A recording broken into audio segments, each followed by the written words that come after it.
Good evening friends and welcome back to my channel. और आज हम ऑप्शंस में दो टॉपिक्स पे काफ़ी ध्यान देने वाले हैं। पहला टॉपिक है जो मेजर टॉपिक है हमारा, जो कि why options become zero on monthly expiry. आप लोगों ने सुना होगा कि ऑप्शन सेलर ऑप्शंस क्यों बेचता है, क्योंकि वो मंथ एंड पे या जो भी उनकी एक्सपायरी होती है उस पर वो ज़ीरो हो जाते हैं।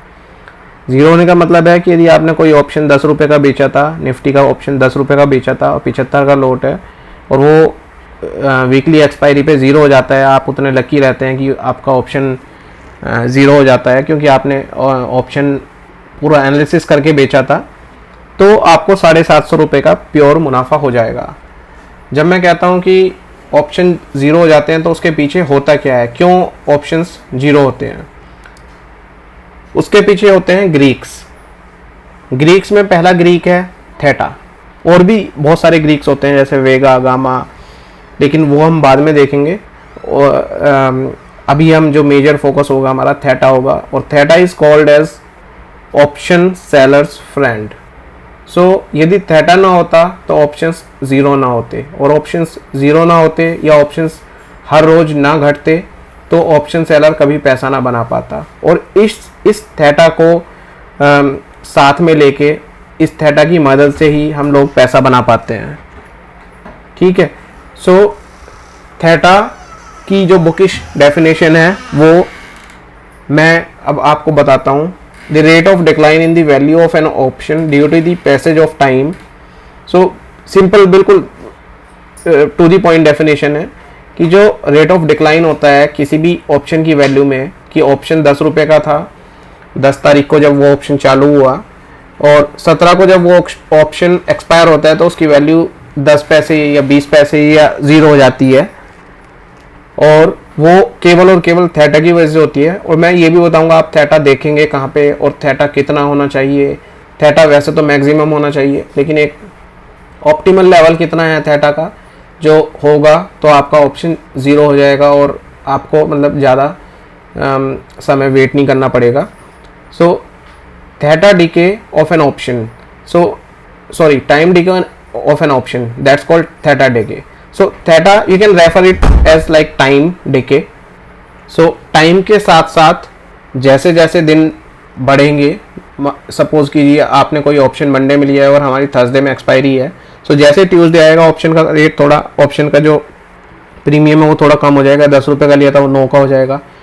ट्यूसडे में वो ऑप्शन और घट जाएगा, वेंसडे में और घट जाएगा, थर्सडे में और घट जाएगा, और थर्सडे में एंड ऑफ द डे 3 बजे तक, 3:15 बजे तक या 1:30-2 बजे तक इनफैक्ट वो 50 पैसा या 20 पैसा का रह जाएगा और आप उससे एग्जिट कर सकते हैं। क्योंकि फिर मतलब नॉर्मली मैं जो करता हूँ, मैं क्या करता हूँ, मैं 1:30 बजे एक्सपायरी गेम चालू हो जाता है और मैं 1:30 बजे से पहले पहले अपने ऑप्शन सेलिंग की पोजीशन से एग्जिट कर देता हूँ। क्योंकि उसके बाद एक चीज़ होती है गामा बहुत एक्टिव हो जाता है, और उसकी वजह से क्या होता है, ऑप्शंस में ना बहुत उतार चढ़ाव होते हैं, और जो मतलब थोड़ा सा मतलब हार्ट अटैक देने वाले होते हैं काफ़ी। मतलब एकदम से ऑप्शन 2 रुपये वाला 4 का हो जाएगा, 4 वाला 8 का हो जाएगा, और हमने बेचा ही 10 रुपये का है, तो हमें हो सकता है मतलब लॉस होना शुरू हो जाए और हम पोजीशन काट दें। एंड ऑफ द डे मतलब होना वो ज़ीरो ही है, लेकिन nobody knows, nobody can predict the market is supreme, so we should not be fighting against. So what we do is we exit from the option selling position around 1:30 p.m. on Thursday. We don't keep it by 3:30, जिससे हम अपने आप को save कर सकें। उसमें 50 पैसा या 40 पैसा बच जाता है जो हम छोड़ देते हैं। ठीक है, और जो सबसे ज़्यादा थेटा डिके होता है वो ITM और ATM पे होता है, जो अभी हमने पिछली क्लास में पढ़ा है, इन दी मनी और एट दी मनी पे। और अब हम ये एग्जांपल चल के हम देखेंगे ऑप्स्ट्रा की वेबसाइट पे। जो हमने ऑप्स्ट्रा की वेबसाइट देखी थी हम उस पे देखेंगे। तो अब हम चलते हैं ऑप्स्ट्रा की वेबसाइट पे। तो हम ऑप्स्ट्रा की वेबसाइट पे आ गए हैं और हम वापस से चलेंगे ऑप्स्ट्रा की वेबसाइट पे। ऑप्स्ट्रा की वेबसाइट पे आ गए, आपने लॉगिन कर लिया, और अब आप सीधा सा क्या करेंगे, आप जाएंगे ऑप्शंस में, ऑप्शन चेन में जाएंगे। ठीक है, आपको निफ्टी का देखना है, बैंक निफ्टी का देखना है या किसी स्टॉक का देखना है, वो आप देख सकते हैं। ठीक है, उसकी एक्सपायरी यहाँ पे खुद से आ जाएगी, आप एक्सपायरी चूज़ भी कर सकते हैं, आप कौन सी एक्सपायरी के लिए देख रहे हैं। मैं एकदम रिसेंट एक्सपायरी के लिए देख रहा हूँ जो अभी 2-3 दिन में आने वाली है। और इसके बाद ये हम देख चुके हैं ऑलरेडी कि ये इन दी मनी ऑप्शंस हैं, और कॉल के लिए ये इन दी मनी ऑप्शंस हैं जो ग्रीन वाले हैं, और ये एट दी मनी है, और ये आउट ऑफ दी मनी है। सेम पुट के लिए ये आउट ऑफ दी मनी है, ये एट दी मनी है, और ये इन दी मनी है। तो ये हम ऑलरेडी पिछली क्लास में देख चुके हैं। तो अब हम आगे बढ़ेंगे, आगे बढ़ के हम इस पे ऑप्शन क्लिक करेंगे, सॉरी ऑप्शन ग्रीक्स पे क्लिक करेंगे, माय बैड। ऑप्शन ग्रीक्स पे जब हमने क्लिक कर दिया, अब आप यहाँ पे सारे ग्रीक्स देख पाएंगे, डेल्टा, थीटा, वेगा, गामा। सो हम किसी पे अभी फोकस नहीं करने वाले, केवल हम थीटा पे देखेंगे। और थीटा पे आप you will be surprise to see कि जैसे जैसे हम इन दी मनी की तरफ बढ़ेंगे, एट दी मनी की तरफ बढ़ेंगे, पुट की साइड में ये थीटा बढ़ता चला जाएगा। आप यहाँ पे देखेंगे थीटा, जैसे जैसे हम एट दी मनी या इन दी मनी की तरफ बढ़ रहे हैं, थीटा बढ़ता जा रहा है। ठीक है, so theta is the highest on at the money strike price और इन दी मनी। ठीक है, लेकिन हम ये तो हालांकि बेचेंगे नहीं, हम फिर भी एक थ्रेशोल्ड लेके चलेंगे कि यदि हमारा थीटा नॉर्मली, मतलब मैं 150 का अपना टारगेट लेके चलता हूँ, यदि 150 से ऊपर है तो हम उसे बेच सकते हैं। सो स्टॉक ऑप्शंस के केस में डिफरेंट होता है और निफ्टी के केस में डिफरेंट होता है, क्योंकि आजकल हमारा विक्स बहुत डाउन चल रहा है। मेरे ख्याल से इंडिया विक्स जो अभी चल रहा है वो मेरे ख्याल से 14-15 चल रहा है, जिसकी वजह से ये प्रीमियम्स बहुत कम है, अभी 14 चल रहा है। तो अभी प्रीमियम्स बहुत कम है। जब विक्स बढ़ेगा तो जो ये 150 वाले पे है, ये प्रीमियम ही आपको कम से कम 8 से 9 रुपये की मिल जाएगी। अभी हाल फिलहाल हम to be on safer side 15,000 का भी यदि बेचते हैं, ठीक है, और 250 से 300 यदि थीटा है तो भी हमें सही रहेगा। मतलब ये बहुत ही कंजर्वेटिव अप्रोच है, बहुत ही कंजर्वेटिव लोगों के लिए है। नॉर्मली लोग तो 200 या 250 नीचे का बेचते हैं, क्योंकि they are like pro in this. I am still learning options. ठीक है, मैंने अभी 2-3 साल से ही शुरू किया है ऑप्शंस, और बड़ा कंजर्वेटिव और डिफेंसिव मैनर में मैं चलने वाला बंदा हूँ, क्योंकि मैं ज़्यादा मार्केट को देख नहीं पाता just because of my regular job. तो मैं क्या करता हूँ, मैं अपना मान के चलता हूँ कि थीटा यदि मेरा 150 से 200 के बीच में है तो मैं उस स्ट्राइक प्राइस को सेल कर देता हूँ, प्रोवाइडेड आपका विक्स भी 18 से 17 चल रहा होना चाहिए। अभी बहुत कम विक्स चल रहा है, उसकी वजह से प्रीमियम्स है ही नहीं कुछ भी।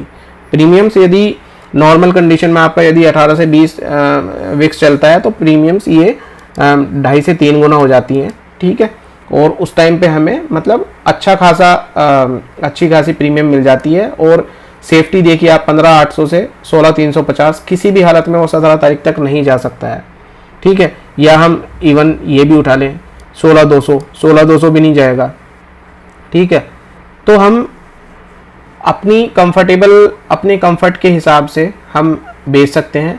बस हमें रातों रात अमीर बनने के लिए ऐसा कोई गलती नहीं करनी है कि इन दी मनी या एट दी मनी बेच दें और फिर हम मोटा लॉस उठा लें, क्योंकि आप देख रहे होंगे इसमें यहाँ पे थीटा सबसे ज़्यादा है जो near by at the money है। ठीक है, near by at the money strikes में क्या होता है कि थीटा बहुत ज़्यादा होता है, प्रीमियम्स भी अच्छी होती हैं। ठीक है, लेकिन इन पे स्ट्राइक ये कल की डेट में इन दी मनी होने के चांसेस प्रोबेबिलिटी काफ़ी हाई होती है। इस करके हम कम कमाएंगे लेकिन सेफ कमाएंगे, क्योंकि यहाँ पे रिस्क भी हाई रहेगा। वो 5-5 मिनट में 10-10 मिनट में आपको देखना पड़ेगा। और मैं यदि एट दी मनी यदि बेचूंगा भी तो उसके लिए मैं स्ट्रेडल करने वाला हूँ, शॉर्ट स्ट्रेडल बनाऊंगा। मैं डायरेक्ट ऐसे नहीं बेचूंगा कि नेकेड ऑप्शन बेच दिया, उसके बारे में हम बाद में पढ़ेंगे, वो भी मैं करता हूँ। आयरन फ्लाई बना लेता हूँ मैं।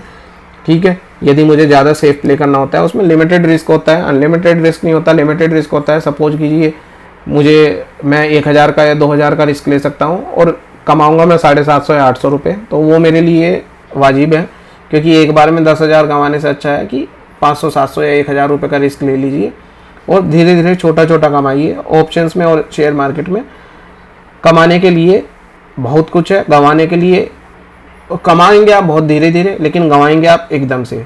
सो ऑप्शंस में ज़्यादा कॉन्फिडेंट ना होते हुए आप धीरे धीरे कीजिए, और आप जब प्रो हो जाएं, आप जब 3-4 साल हो जाएं आपको, तब आप एट दी मनी और कुछ स्ट्रेटजीज बना सकते हैं। स्ट्रेटजीज भी मैं बताने वाला हूँ आने वाली वीडियोस में। अभी आप केवल इतना ही जानिए कि थीटा होता क्या है और थीटा की वजह से होता क्या है, ये थीटा कितना होना चाहिए ऑप्टिमल, और हमें किन स्ट्राइक प्राइस को चूज़ करना चाहिए। मैं normally out of the money रखता हूँ, वहाँ पे लिक्विडिटी हालांकि कम होती है, लेकिन इतनी भी कम नहीं होती कि मेरा पोजीशन एग्जिट ना होए, जब मैं करना चाहूँ वो हो जाती है इजीली। ठीक है guys, thank you so much and have a nice day ahead.